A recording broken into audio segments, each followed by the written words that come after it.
Awesome, you are headed to Tokyo.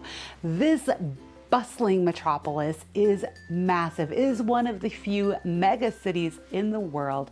So it can be super overwhelming to figure out how to plan your time there most effectively so you're not wasting time running all over town.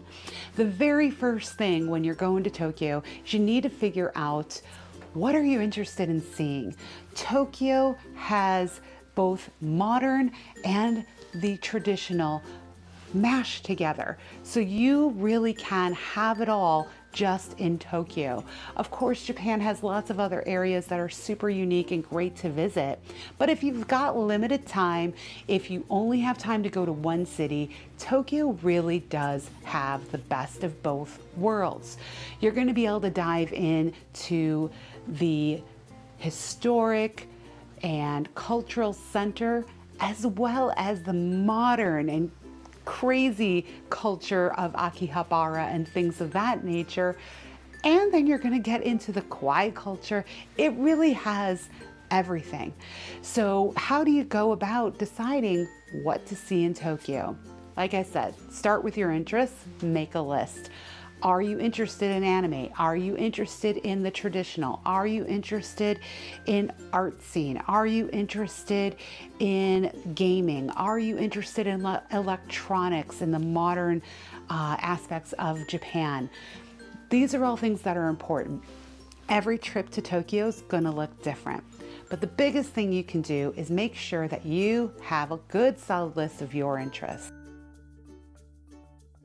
From there, you're going to divide out the city into segments, because even though the public transportation is amazing in Japan, you don't want to spend all of your time riding it. So it's going to make sense for you to break up the city into segments and then explore those areas in one day. You also always want to keep in mind to have rainy day activities available so that if you get rained out, your whole day is not ruined. There are plenty of things to do on a rainy day in Tokyo that will keep you dry, but also provide you with a really great experience. So some of the main areas of Tokyo that you're going to undoubtedly explore is first near Tokyo Station. Tokyo Station itself is one of those great rainy day activities because it is a sprawling, almost mini city underneath Tokyo. There is ramen streets, so if you really want to dive into the food culture, you could go and eat ramen till you can't move and experience all the different restaurants and figure out which one is your favorite. There's also plenty of places to shop down there, as well as obviously it's the gateway to get to just about anywhere in Japan. Around Tokyo Station is the Imperial Palace and the gardens. So that is another section of the city that you're going to undoubtedly want to explore. The next area of the city that you're going to want to kind of bunch together is Akihabara and Ueno. Ueno Park, Ueno Zoo, as well as Akihabara with all of the electronics and anime and gaming is going to be a really interesting day for you because it's a kind of the clash of cultures. But it's really what is quintessential Japan, where you have the modern and the cultural history smashed up against each other. So the next area are the S's, Shibuya and Shinjuku. They are both very close together and there's a ton to see and do. You actually might need to spend 2 days exploring these areas depending on your interests. But you have Yoyogi Park and Meiji Shrine right there.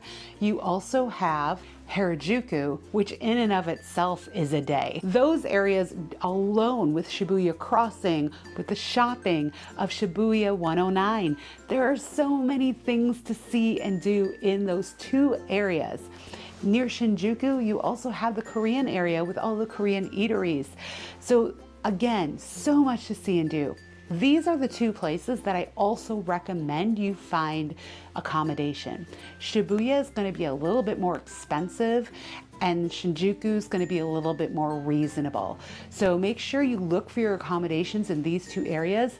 Train accessibility is unbelievably easy, and because there's so much right out your doorstep, you're never going to feel that you have a lack of things to see and do. Now, if you're ready to really kind of dive into a little bit more of the traditional Japan, Asakusa is a great spot to go explore. This is where the Sensoji Temple is. This is the iconic temple with the huge red lantern hanging in the center, as well as Nakamichi Street leading up to the temple. This shopping street, it's really for the tourists, but it's a lot of fun to kind of walk through, window shop, if you will. Don't get your souvenirs there though, they're always way overpriced. Another thing right nearby Asakusa is Tokyo Skytree. But I will tell you a little tip here. Skytree is great, but expensive. If you want some great views overlooking Tokyo, head back to Shinjuku. The government building, the Metropolitan Government Building, is free to go to the top. It has 2 observation towers, and you can go see a great view of the city for free. And finally, if you have a little bit of extra time on your hands, you can head over to Odaiba.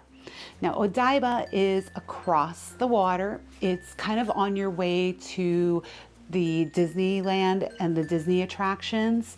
It's also on your way to Haneda Airport, but it has Diver City, which is where the Gundam statue is.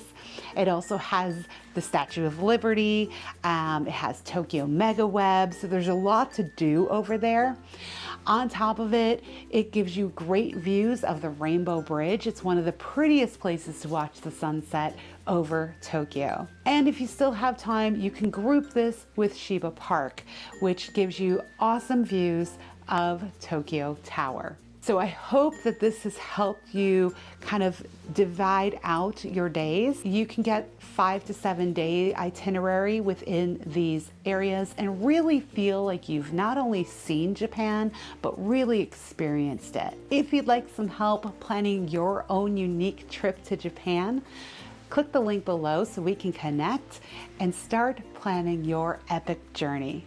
Thanks for watching. I'm Michelle with the Traveling Cheesehead. Until next time, travel safe. Where are we going next? Let's go.